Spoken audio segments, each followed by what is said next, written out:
This is simply a piece of ABS sheet 2mm thick, heated along a line and then bent so that I can get a nice tight leading edge radius. And that's just going to go on with a bit of duct tape. All set. That's now speed 4, 3.2 knots, 198 watt. That looks all very consistent, no big changes there. Full speed.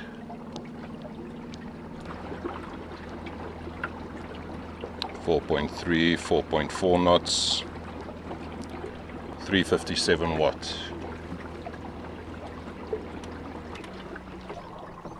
The fairing made turning and maneuvering more precise, especially entering a turn or exiting a turn. It was unclear if there's any speed or power advantage with these modifications in place.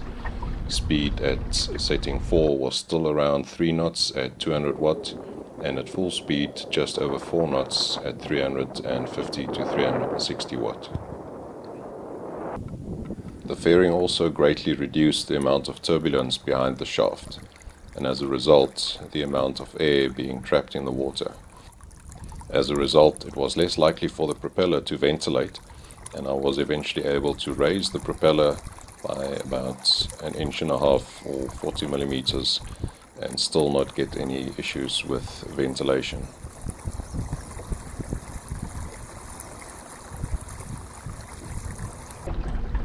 There's no doubt that these modifications resulted in some drag reduction, but compared to the overall drag of the boat, that reduction is too small to register on the performance scale.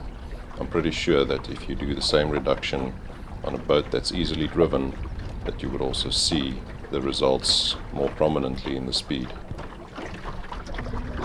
Next up will be a few different propellers from model aircraft planes.